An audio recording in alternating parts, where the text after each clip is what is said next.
جاء أجلهم لا يستأخرون ساعة ولا يستقدمون।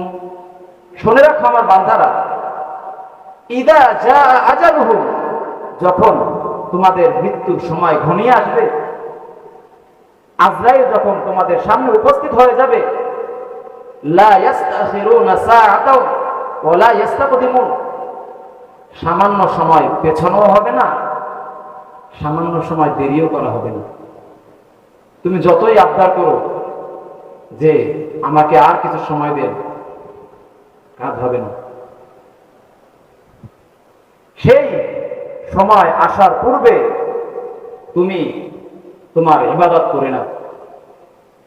সেই সময় আসার পূর্বে নিজের জীবনের সময়ের মূল্যায়ন করো।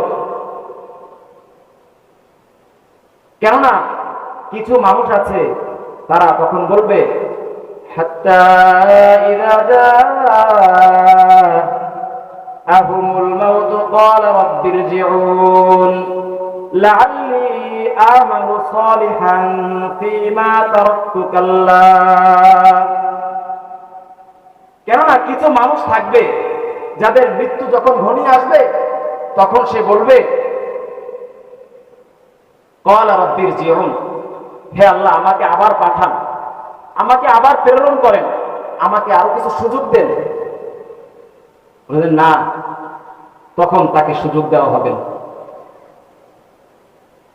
আল্লাহ তাআলা সূরাতুল সাজদার মধ্যে বলেন ওয়ালাউ তারা ইযিল মুজরিমুনা নাকিসু রুউসিহিম ইনদা রাব্বিহিম রব্বানা আবসারনা ওয়া সামি'না ফারজি'না না'মাল সালিহান ইন্না মুকিনুন।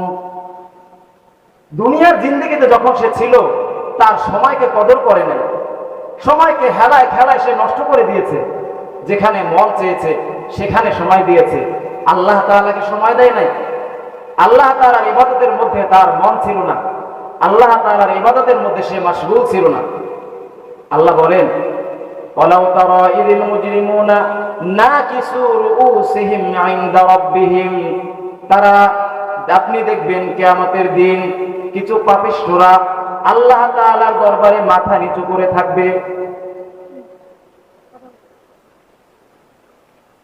তখন তারা আল্লাহ তাআলার দরবারে মাথা নিচু করে থাকবে এবং তারা বলবে রব্বানা আবসারনা ওয়া সামি'না ফারজি'না না'মাল সালিহান ইন্না মুকিনুন। হে আল্লাহ, আমাদেরকে আবার একটু দুনিয়ায় পাঠান, না'মাল সালিহান, আমরা নেক আমল করব। দুনিয়া থেকে এবার আর আমরা কাল্টু করবো না, ঘুরে বেড়াবো না, অযথা সময় নষ্ট করব না। আমরা এবার গিয়ে আমরা ঠিকমতো আমল করব, আমরা আমলের সাথে জুড়ে থাকবো, আমরা আপনার পেয়ারা বান্ধা হব। যে না, তখন আর সময় থাকবে না। এজন্য বাংলা ভাষায় একটা প্রবাদ বলা হয়, সময়ের 1 ফোর অসময়ের 10 ফোর। অনেক মুরব্বীরা বলেন। সেজন্য সময়ের কাজ সময় করে নেওয়া। উর্দুতে একটা প্রবাদ আছে, আজকাল আজ কা কাম কাল পর নাহডাল।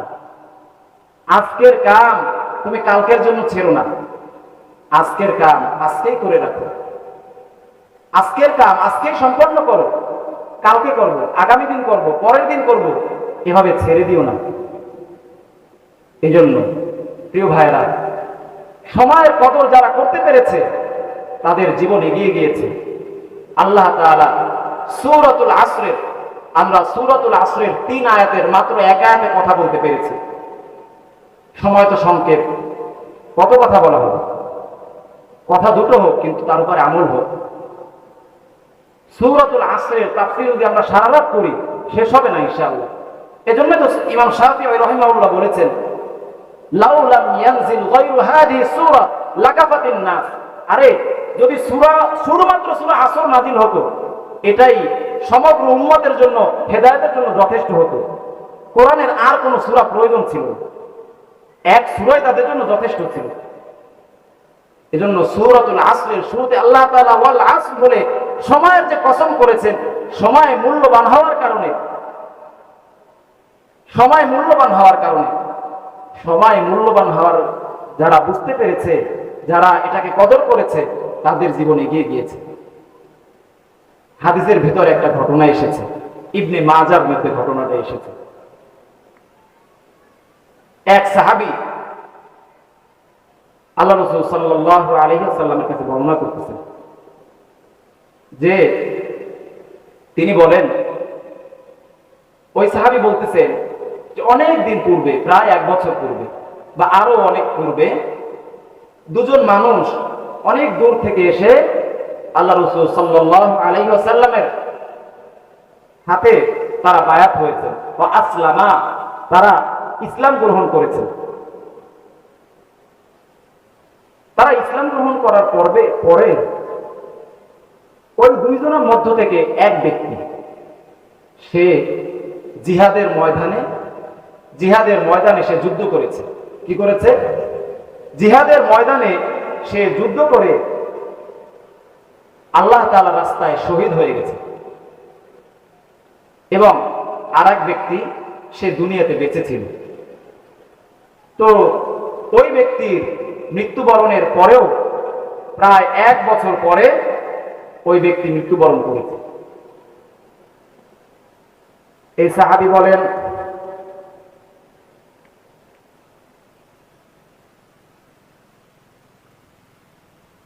সাহাবী বলতেছেন, একদিন রাতে তিনি ঘুমিয়ে পড়েছেন।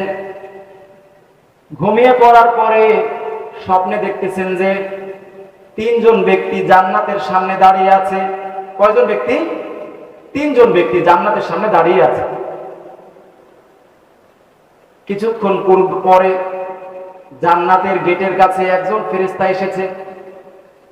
ফেরেশতা এসে এক ব্যক্তিকে বললেন, আপনি আসেন, আপনার পালা এখন, আপনি জান্নাতে যাবেন। প্রথমে যেই ব্যক্তিকে নিয়ে গেল, তিনি ওই ব্যক্তি যিনি 1 বছর পরে মারা গেছেন।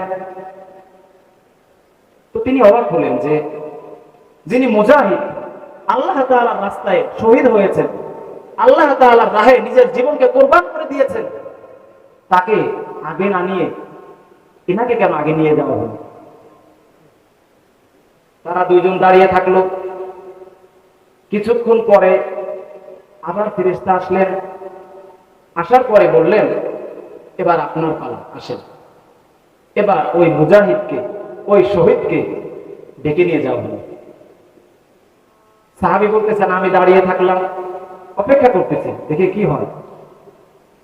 কিছুক্ষণ পরে আবার আসলেন ফেরেশতা, এসে বললেন, ভাই, আপনার তো এখনো সময় হয়নি, কেননা আপনি তো এখনো জীবিত আছেন।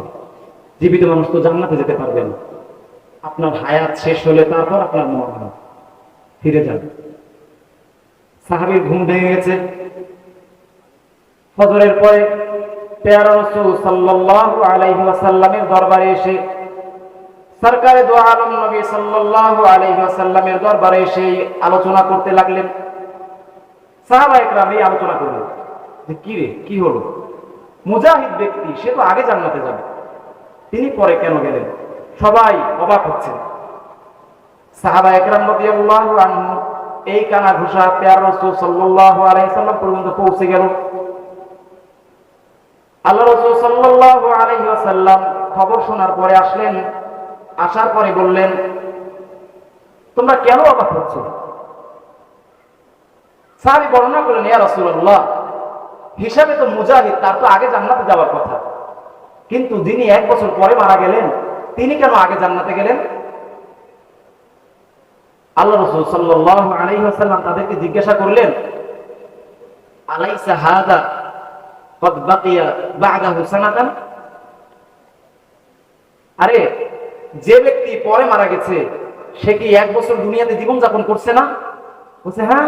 ক্বালু বালা, তো অবশ্যই আল্লাহ রাসূল, তিনি তো 1 বছর বেশি জীবন যাপন করেছেন। ওয়া আদরাকা ফীহি রমাদান ফাসামা, সে যখন 1 বছর বেশি পেয়েছে, এর ভেতরে একটা রমাদান পেয়েছে, সেখানে সে রোজা রেখেছে। ওয়া সাল্লা কাযা ওয়া কাযা, সে তো অনেক নামাজও করেছে। ক্বালু বালা, তারা বলছেন হ্যাঁ। যখন তাই হয়েছে, তো এই দুইজনের মধ্যে আকাশ এবং জমিনের ব্যবধান হয়ে গেছে। কেননা এই সাহাবী যে 1 বছর সময় পেয়েছে, সে 1 বছর সময়কে মূল্যায়ন করেছে, 1 বছর সময়কে কাজে লাগিয়েছে, 1 বছর সময়কে কাজে লাগিয়ে তার ইবাদত বাড়িয়ে আল্লাহ তাআলার কাছে আরো বেশি পৌঁছে গেছে। আর যেই ব্যক্তি 1 বছর আগে মারা গেছে, সে তো তার তুলনায় ইবাদত কম করেছে। এজন্য সাহাবায়ে কেরামের জীবন এরকমই ছিল।